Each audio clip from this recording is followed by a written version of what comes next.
Assalamualaikum warahmatullahi wabarakatuh. Di sini kelompok kami yang beranggotakan saya Alfia Widianingsih, kalian Nurul Fahira, Fiona Yovita Sapri, dan juga Niwayan Dinayani akan menjelaskan mengenai teori bahasa dan automata.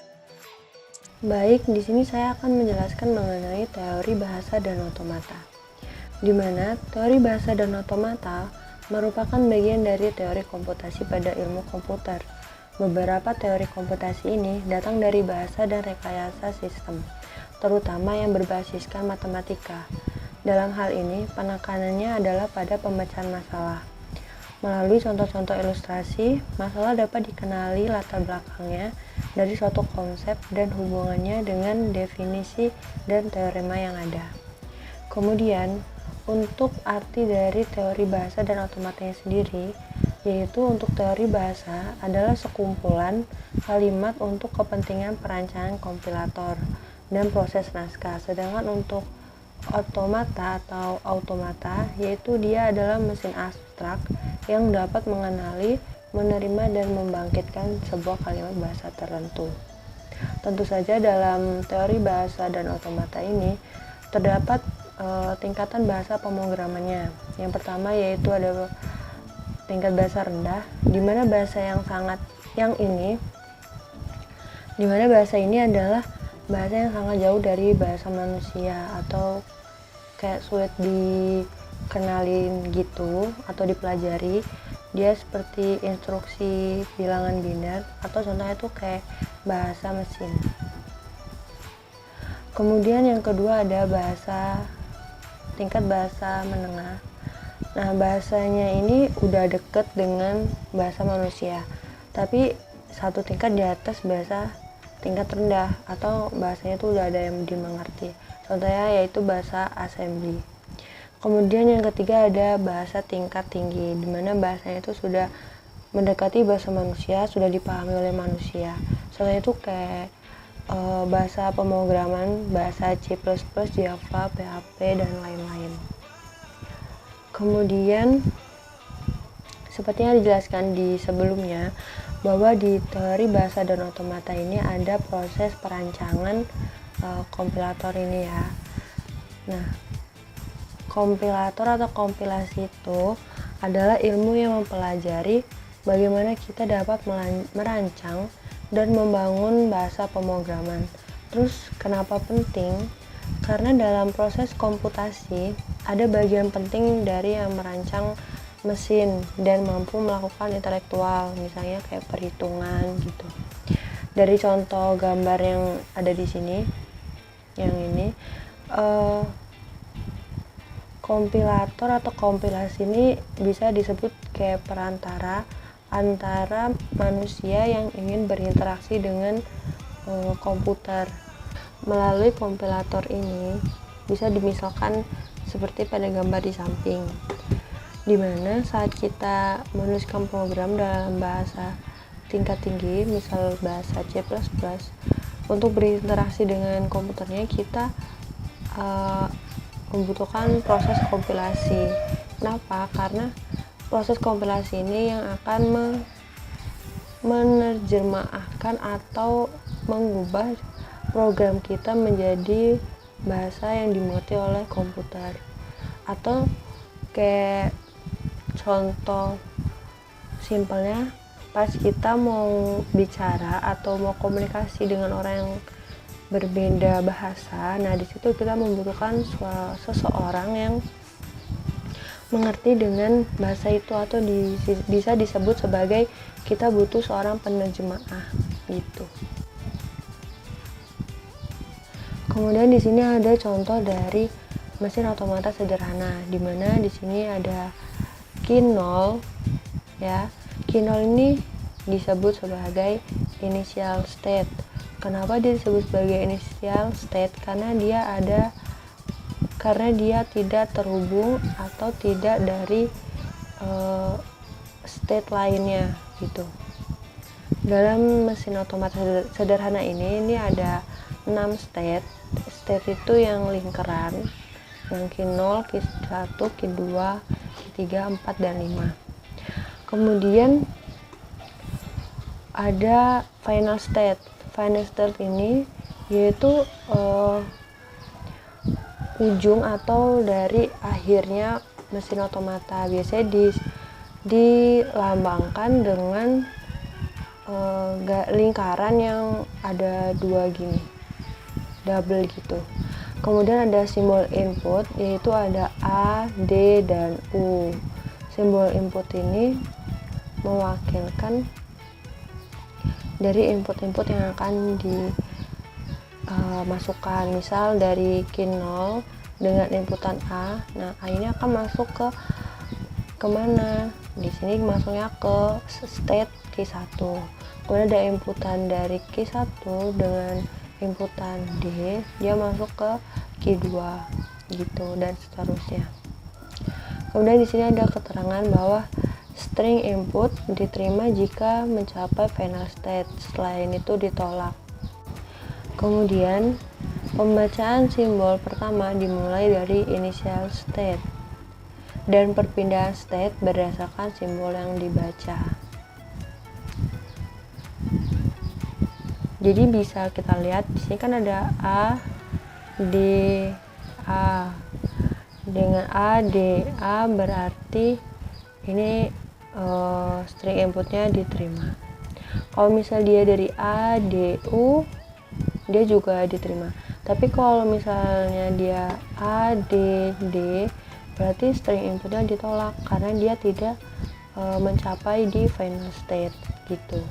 Kemudian ada natural language atau bahasa alami, di mana bahasa sendiri merupakan himpunan string atau simbol-simbol untuk alfabet, di mana sistemnya meliputi pengekspresian gagasan, fakta, konsep yang termasuk sekumpulan simbol dari aturan untuk memanipulasinya.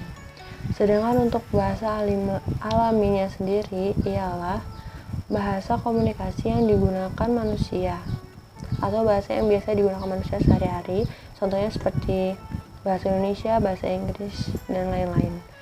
Kemudian sintak bahasa alami ini itu sangat rumit dan kita nggak bisa memspesifikasinya menjadi dalam aturan sintaknya gitu.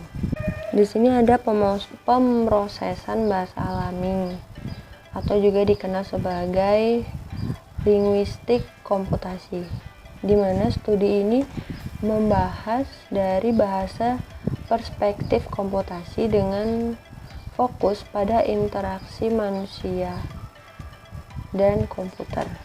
Kemudian istilah bahasa alami ini digunakan berlawanan dengan istilah bahasa formal dan bahasa buatan.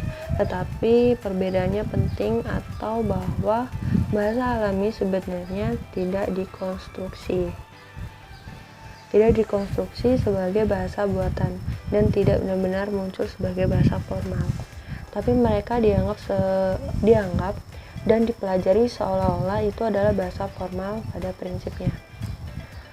Di balik kompleksitas dan permukaan bahasa alami yang tampak kacau, ada menurut cara berpikir, aturan dan prinsip yang menentukan konstitusi dan fungsinya. Kemudian di sini ada sifat bahasa alami. Yang pertama ada semua bahasa bersifat sistematis, di mana mereka diatur oleh sekumpulan sistem yang saling terkait dan mencakup fonologi, grafik, morfologi, sintak, leksikon, dan semantik. Kemudian semua bahasa bersifat konvensional dan sewenang-wenang.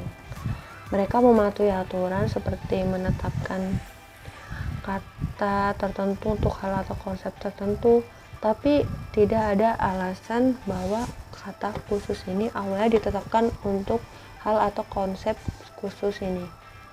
Kemudian semua bahasa alami bersifat redundan. Kenapa bersifat redundan? Karena informasi dalam kalimat yang diberi isyarat dengan lebih dari satu cara. Isyaratnya lebih dari satu cara. Kemudian semua bahasa alami itu berubah karena mengikuti perkembangan zaman gitu. Jadi dia bisa berubah sewaktu-waktu karena itu murni dari manusianya sendiri. Jadi di sini saya akan menjelaskan sedikit materi yang ada pada mata kuliah teori bahasa dan automata. Materi yang akan saya jelaskan ada 3, yaitu pertama formal language, yang kedua automata, dan yang ketiga NFA. Yang pertama formal language. Bahasa formal atau formal language.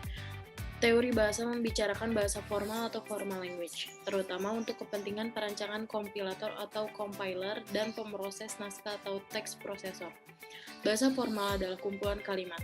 Semua kalimat dalam sebuah bahasa dibangkitkan oleh sebuah tata bahasa atau grammar yang sama. Sebuah bahasa formal bisa dibangkitkan oleh 2 atau lebih tata bahasa berbeda. Dikatakan bahasa formal karena grammar diciptakan mendahului pembangkitan setiap kalimatnya. Bahasa manusia bersifat sebaliknya. Grammar diciptakan untuk meresmikan kata-kata yang hidup di masyarakat. Yang kedua, automata. Automata adalah mesin abstrak yang dapat mengenali atau recognize, menerima atau accept, dan membangkitkan atau generate sebuah kalimat dalam bahasa tertentu. Automata berkaitan erat dengan teori bahasa formal. Selain itu juga ada beberapa hal yang berkaitan dengan automata, yaitu grammar. Grammar adalah bentuk abstrak yang dapat diterima untuk membangkitkan suatu kalimat automata berdasarkan suatu aturan tertentu. Sifat-sifat automata yaitu 1. Kelakuan mesin bergantung pada rangkaian masukan yang diterima mesin tersebut. Yang kedua, mesin dapat berada pada suatu status tertentu dan dapat berpindah ke status baru karena adanya perubahan input. Dan yang ketiga, rangkaian input pada mesin automata dapat dianggap sebagai bahasa yang harus dikenali oleh sebuah automata. Jenis-jenis automata yaitu yang pertama DFA atau automata berhingga deterministik. Yang kedua NFA atau automata berhingga non-deterministik. Yang ketiga automata pushdown. Yang keempat automata terbatas linear. Dan yang kelima mesin Turing. Yang kelima adalah grammar yang akan membahas tentang tata bahasa dan aturan produksi. Jadi yang pertama ini ada simbol terminal dan non-terminal. Simbol terminal ini adalah simbol yang tidak dapat diturunkan lagi. Contohnya huruf kecil alfabet yang seperti A, B, C, dan seterusnya. Kemudian ada simbol operator yaitu plus dan minus. Kemudian ada string yang tercetak tebal, if dan else. Kemudian ada simbol non-terminal. Simbol non-terminalnya adalah simbol yang masih bisa diturunkan lagi menjadi simbol terminal ataupun simbol non-terminal lainnya. Contohnya huruf besar alfabet, kemudian huruf S sebagai simbol awal, dan string yang tercetak miring. Kemudian aturan produksi. Aturan produksi ini bentuknya adalah alfa menghasilkan beta. Jadi yang pertama adalah alfa menyatakan simbol-simbol pada ruas kiri aturan produksi. Kemudian beta ini menyatakan simbol-simbol pada ruas kanan aturan produksi. Ini dibaca alfa menghasilkan ataupun menurunkan beta. Dengan menerapkan aturan produksi, suatu tata bahasa bisa menghasilkan sejumlah string. Himpunan semua string tersebut adalah bahasa yang didefinisikan oleh tata bahasa tersebut. Contohnya adalah T menghasilkan A. Kemudian ada E menghasilkan T atau E menghasilkan T dan E. Garis lurus ini adalah atau, dan plus ini berarti dan. Kemudian yang selanjutnya ada hierarki Chomsky. Grammar diartikan definisikan secara formal sebagai kumpulan dari himpunan-himpunan variabel, simbol-simbol terminal, dan simbol-simbol awal yang dibatasi oleh aturan-aturan produksi. Nah, pada hierarki Chomsky ini ada 4 tingkatan bahasa. Yang pertama ini adalah tipe 0 atau unrestricted grammar. Pada unrestricted grammar ini, aturan produksinya tidak memiliki batasan. Bentuknya ini alfa menghasilkan beta, sama seperti yang tadi, di mana alfanya adalah string terminal dan non-terminal dengan setidaknya satu non-terminal. Nah, alfa ini tidak boleh kosong. Kemudian, sementara pada betanya ini rangkaian simbol terminal dan non-terminal bentuknya. Alfa, V plus T asterik, kemudian V dan V plus T asterik. Jadi V V ini adalah simbol non-terminal sesuai aturan produksinya, yaitu setidaknya ada satu non-terminal. Kemudian simbol terminalnya ini boleh muncul atau tidak karena ada asteriknya. Kemudian pada ruas kanan yaitu beta ada V plus T asterik di mana boleh muncul ataupun tidak. Nah, contohnya di sini ada S menghasilkan ACAB. Bisa dilihat di sini ruas kirinya 1 dan ruas kanannya bisa 4. Karena pada ruas kanan ini tidak memiliki batasan, jadi dia bisa muncul sebanyak mungkin, sementara pada ruas kirinya ini minimal 1. Kemudian ada AB menghasilkan ACB. Kemudian ada AD menghasilkan DB, dan selanjutnya ada SAB menghasilkan DA. Terus bisa dilihat di sini di semua ruas kirinya ini minimal 1, ada 1 simbol, sementara pada ruas kanannya bebas, tidak ada batasannya, tidak ada aturannya. Kemudian yang kedua ini adalah tipe 1, konteks sensitif grammar. Di sini aturan produksinya sama dengan tipe 0, namun dibatasi dengan aturan alfa lebih kecil sama dengan beta, di mana berarti jumlah simbol di ruas kiri harus lebih kecil atau sama dengan jumlah simbol di ruas kanan. Nah, pada tipe 1 ini berlaku aturan S menghasilkan epsilon atau string kosong. Hal ini dibolehkan jika S tidak muncul pada ruas kanan setiap aturan. Pada alfanya ini bentuknya V plus T asterik, kemudian V, kemudian ada lagi V plus T asterik. Berarti di sini ada sama seperti tipe 0 sebelumnya, pada ruas kiri atau alfanya ini harus muncul minimal 1 simbol non-terminal, di mana di sini adalah V, kemudian pada betanya ini bentuknya adalah V plus T asterik, V plus T, dan V plus T asterik. Jadi di sini ada simbol terminalnya, lalu sisanya boleh muncul atau tidak, karena beta ini harus lebih besar sama dengan alfa, jadi boleh 1, karena alfanya ini harus muncul 1 minimal, jadi betanya juga boleh muncul 1 atau lebih. Contohnya S menurunkan AB. Di sini terlihat bahwa alfanya ruas kirinya ini S memiliki 1 simbol, kemudian di ruas kanannya ini ada 2 simbol lebih besar daripada alfanya. Kemudian selanjutnya ada contoh AB menurunkan ABCD. Di sini ruas kirinya muncul 2 simbol, sementara di ruas kanannya 4 simbol, yang berarti lebih banyak daripada ruas kiri. Lalu pada contoh selanjutnya ada AB menurunkan AA atau AB menurunkan AAAA. Kemudian di sini ada lagi B menurunkan B. Di sini berarti ruas kanan dan ruas kirinya sama. Kemudian tipe selanjutnya yaitu tipe 2, konteks free grammar. Di sini aturan produksinya sama dengan tipe 0, namun alfa atau sisi kirinya hanya boleh memiliki 1 variabel non-terminal.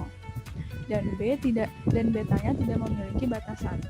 Berarti di sini alfanya adalah sebuah simbol non-terminal, betanya dapat berupa rangkaian atau simbol terminal, non-terminal ataupun string kosong. Jadi bentuknya alfanya hanya V karena dia hanya boleh memiliki 1 variabel non-terminal.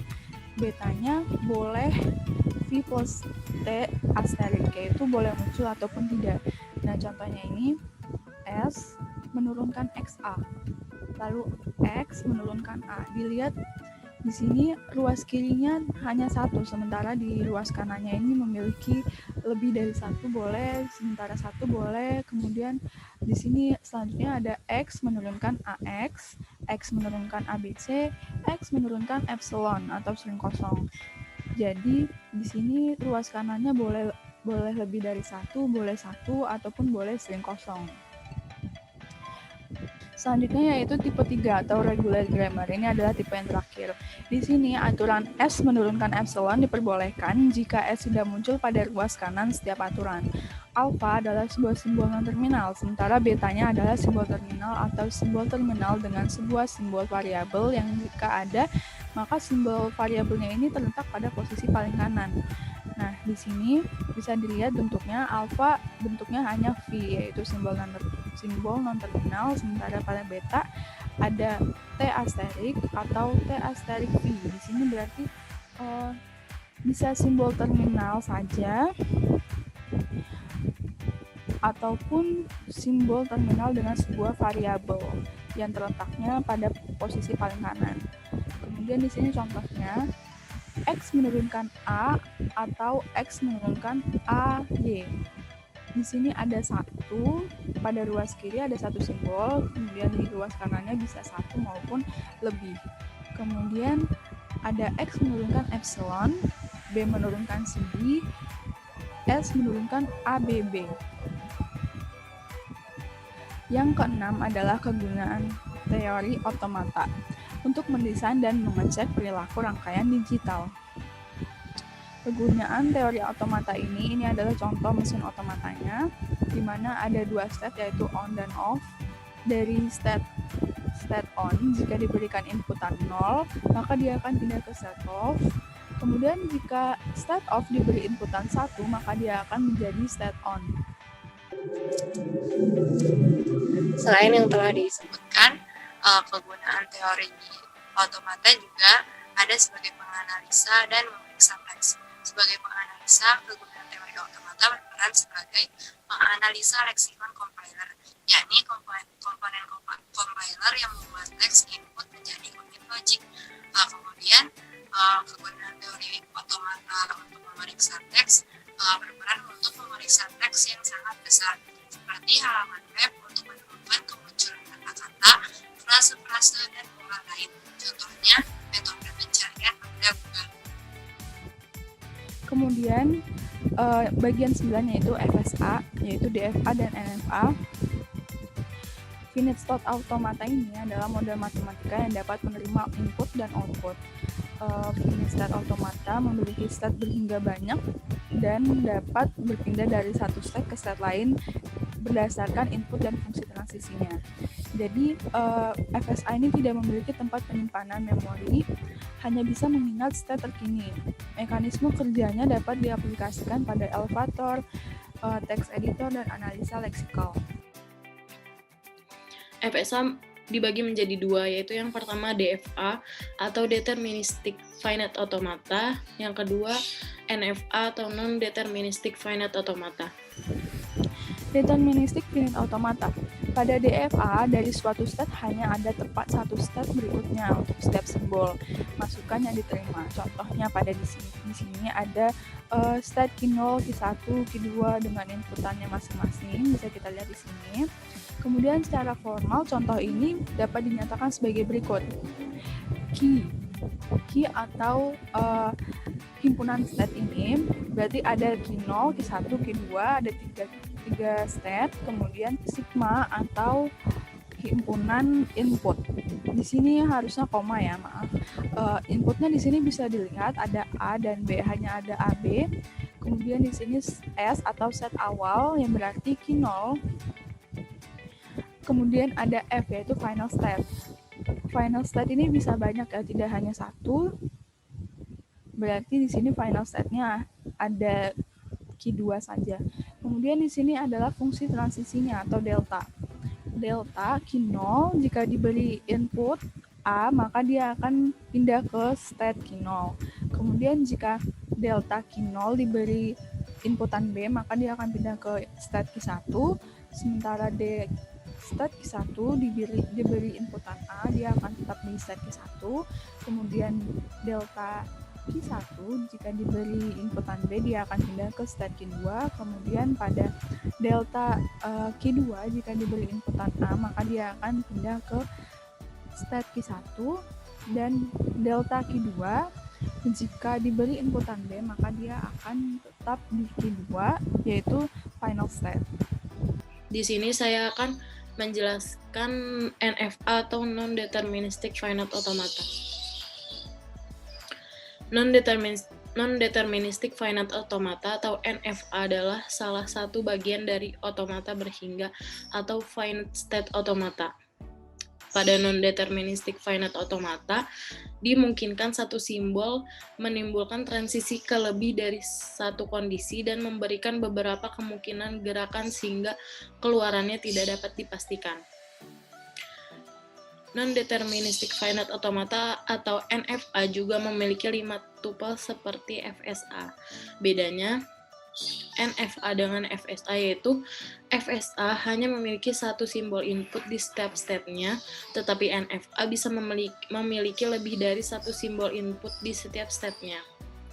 Reduksi jumlah state finite automata berfungsi untuk memilih state automata praktis yang ditandai dengan jumlah state yang paling sedikit.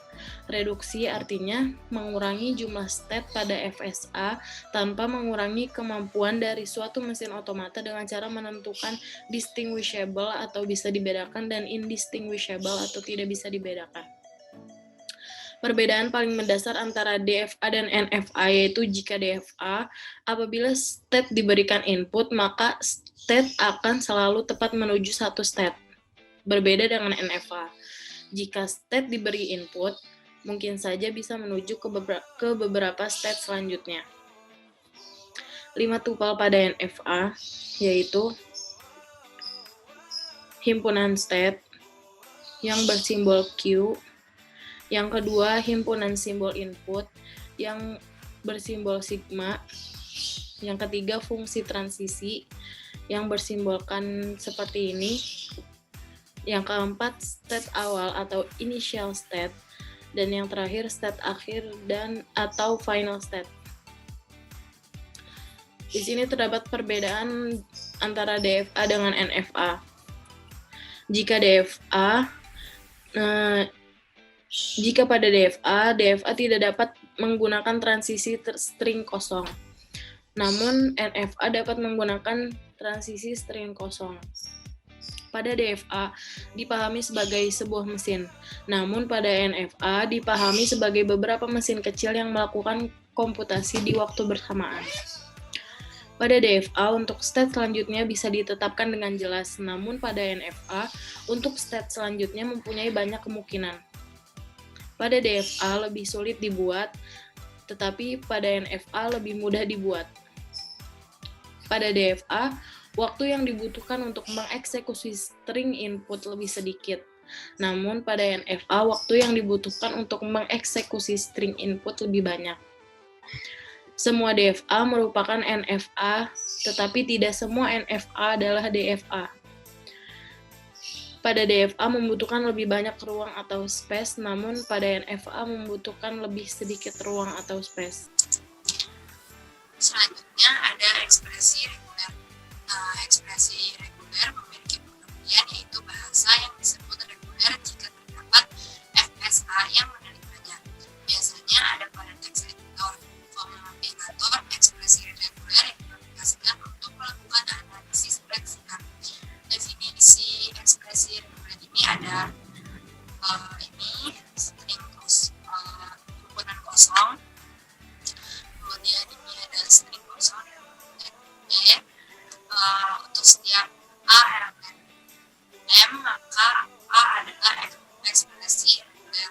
Jika A dan B adalah ekspresi reguler, maka A gabungan B, A kali B, dan A asterik adalah ekspresi reguler. Kemudian himpunan kosong melambangkan himpunan kosong atau tidak punya anggota, sedangkan E memiliki satu anggota yaitu string kosong. Selanjutnya terdapat notasi asterik di mana string bisa muncul 0 sampai n kali. Nah, ekspresi regulernya yaitu A asterik atau A terdapat pangkat besar stringnya yaitu ada string kosong, jadi dia bisa 0, tidak ada A 1 kali, A 2 kali, A 3 kali, hingga yang lainnya. Di sini dia minusnya. Kemudian pada notasi superscript di mana string bisa muncul 1 sampai n kali, di sini A dipangkatkan dengan 12. Kemudian pada stringnya A hanya akan muncul setidaknya paling sedikit 1 kali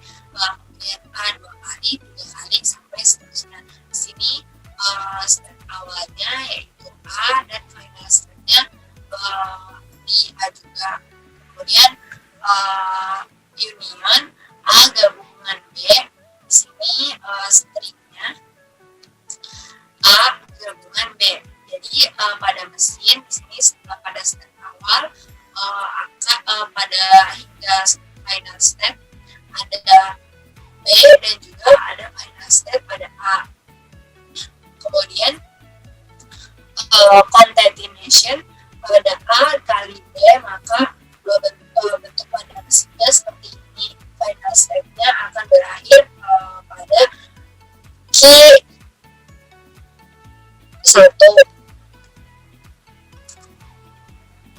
Kemudian next, contoh ekspresi reguler. Di sini contohnya ekspresikan dalam bentuk ekspresi reguler kalimat-kalimat berikut. Sederetan 0 minimal 0 buah ekspresinya yaitu 0 asterik, karena asterik ini menunjukkan terdapat paling sedikit yaitu string kosong atau 0 buah. Sederetan 0 minimal 1 buah ekspresinya, maka di sini 0 asterik, karena jika seperti ini maka paling sedikit terdapat 1 buah 0.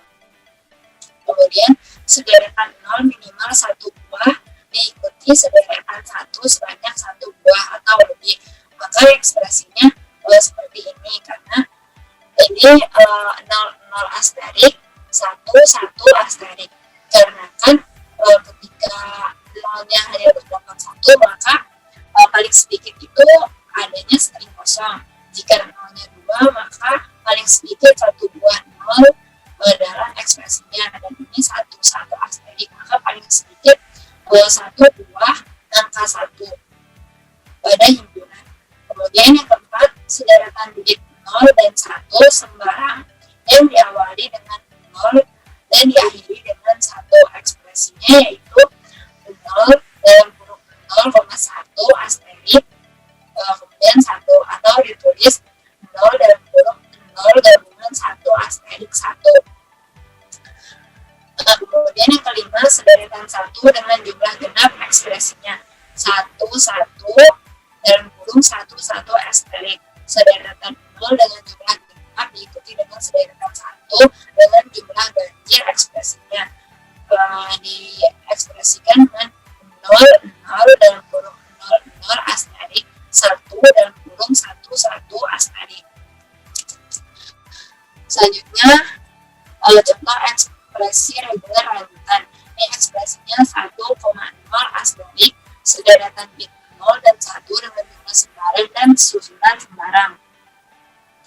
Kemudian ekspresi 0,1 asterik 1 asterik, sederetan bit 0 dan 1 dengan jumlah sembarang urutan sembarang diikuti dengan deretan bit 1 dengan jumlah 0 atau lebih.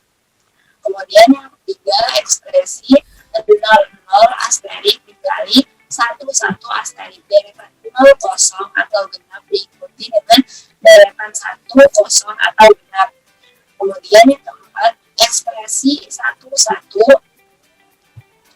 asterik gabungan 0 asterik string kosong atau berisi bit 0 genap atau bit 1 genap dengan posisi sembarang.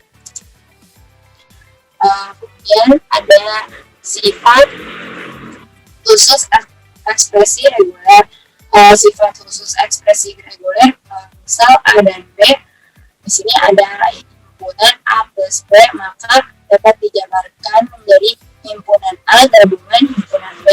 Kemudian jika ada himpunan A dikali B, maka dapat dijabarkan dengan himpunan A dikali himpunan B.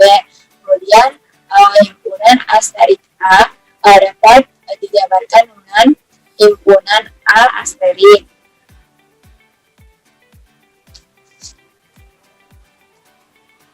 Kemudian ada himpunan dalam kurung A, maka dapat dijabarkan dengan himpunan A.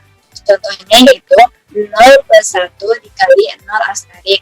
Sini dapat dijabarkan terlebih dahulu himpunan 0 plus 1 dikali 0 asterik. Kemudian dapat dijabarkan lagi dengan himpunan 0 plus 1 himpunan 0 asterik.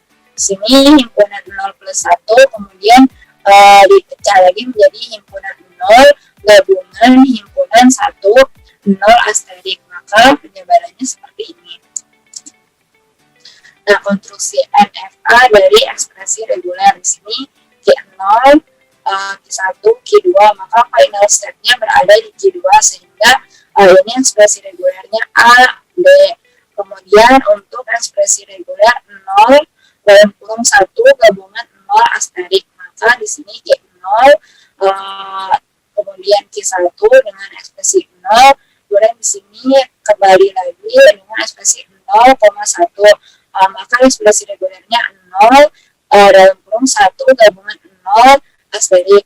Kemudian di sini ada NFA Q0 dengan dua final step yaitu Q1 dan Q2. Di sini ada final step yang menampung nilai A dan final step yang menampung nilai B. Maka ekspresi regulernya yaitu A gabungan B.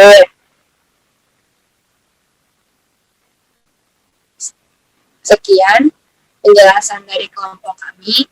Kurang lebihnya mohon maaf. Wassalamualaikum warahmatullahi wabarakatuh.